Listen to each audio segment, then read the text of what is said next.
एकदा तांत्रिकाकडे एक नुकतंच लग्न झालेलं जोडपं आलं होतं. तांत्रिक म्हणजे तुम्हाला माहीतच असेल, जे भूतप्रेत उतरवतात. तर त्यांची जी फॅमिली होती त्या फॅमिलीमधले लोक खूपच त्रासलेले होते. त्यांच्या घरात त्यांच्यासोबत ज्या गोष्टी घडत होत्या त्याने ते खूपच वैतागलेले होते. ते सांगत होते की आमच्या लग्नाला 1 वर्ष पूर्ण झालं, पण आम्हाला नेहमी असं वाटतं की आमच्या आसपास कोणीतरी आहे, आमच्या घरात कोणीतरी वावरत आहे. जेव्हा जेव्हा आम्ही जवळ येतो तेव्हा तेव्हा नेमकं काही ना काही होत असायचं. म्हणजे कोणीतरी दरवाजाच ठोकायचं, तर कधी कधी किचनमधली भांडीच खाली पडायची, तर कधी अचानक लाईट्सच ऑफ व्हायच्या. तेव्हा एका माणसाने आम्हाला एका तांत्रिकाबद्दल सांगितलं. आम्ही त्याच्याकडे गेलो, त्याला हे सगळं सांगितलं. तर त्या तांत्रिकाने आम्हाला लाल कपड्यामध्ये काहीतरी राखेसारखं बांधून दिलं आणि 2 धागे दिले आणि म्हणाले की हे धागे तुम्ही गळ्यात बांधा आणि हे जे लाल कपडे आहेत ते घराच्या 4ही कोपऱ्यांमध्ये बांधा. नंतर आम्ही तसंच केलं. जेव्हा आम्ही ते लाल कपडे घराच्या 4ही कोपऱ्यात बांधले तेव्हा सगळं नॉर्मल झालं. पण बरोबर 3च दिवसांनंतर घरात अजून विचित्र गोष्टी घडायला लागल्या. एकदा घरी रात्रीचे सगळे झोपले होते तेव्हा मला जोरजोरात दरवाजा ठोकायचा आवाज ऐकू आला आणि एक आवाज आला, दरवाजा उघडा, मला मदतीची गरज आहे, माझी मदत करा. मी विचार केला, एवढ्या रात्रीचं कोण असेल, कोणीतरी आजूबाजूचं असेल, म्हणून मी दरवाजा उघडला. तर बाहेर कोणीच नव्हतं. मी थोडं पुढे जाऊन सुद्धा बघितलं, पण मला कोणीच दिसलं नाही.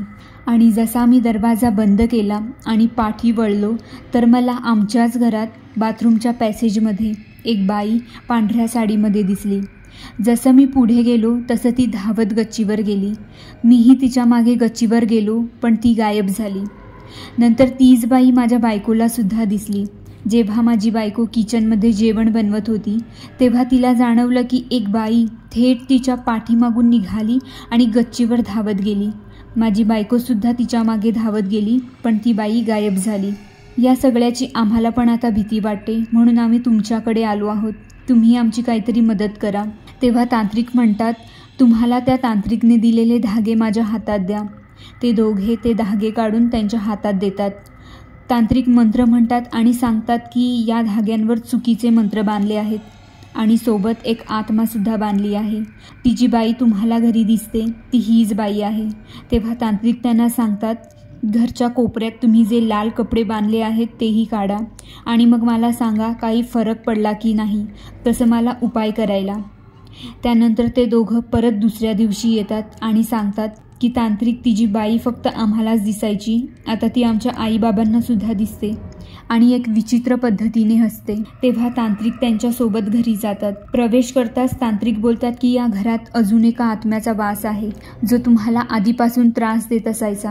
तांत्रिकने घराच्या 4ही बाजूला गंगाजल छिडकले, घरात होम केला, मंत्रोच्चारण केले. तांत्रिक म्हणाले, आता तुम्हाला कसला त्रास होणार नाही, मी निघतो. काही वाटलंच तर मला सांगा. दुसऱ्या दिवशी ते तांत्रिकला सांगतात की आता सगळं नॉर्मल आहे, पण हे सगळं काय होतं? तेव्हा तांत्रिक सांगतात की ते जे लाल कपड्यात राख बांधलेली होती ती स्मशानमधली राख होती आणि त्या धाग्यांमध्ये एक आत्मा बांधली होती जी तुम्हाला दिसत होती आणि ज्याचा तुम्हाला आधीपासूनच त्रास होत होता. ते म्हणजे त्या घरात आधीपासूनच एक अतृप्त आत्मा होती जिचा अचानक मृत्यू झाला होता. माझ्या मंत्राने ते सगळं आता निघून गेलं आहे, पण पुन्हा अशा बनावटी तांत्रिकांकडे जाऊ नका. ते दोघं त्या तांत्रिकाचे आभार मानतात आणि तिकडून निघतात. तुम्हीही लक्षात ठेवा, कोणत्याही बनावटी तांत्रिकावर विश्वास ठेवून काही करू नका, नाहीतर होत्याचं नव्हतं व्हायला वेळ लागत नाही. तर तुम्हाला ही गोष्ट कशी वाटली मला कमेंटमध्ये नक्की सांगा. आणि जर तुम्हाला अशा अजून तांत्रिकाच्या गोष्टी ऐकायच्या असतील तर माझ्या चॅनेलला सबस्क्राईब आणि व्हिडिओला लाईक जरूर करा आणि तसं मला कमेंटमध्ये सुद्धा सांगा. धन्यवाद.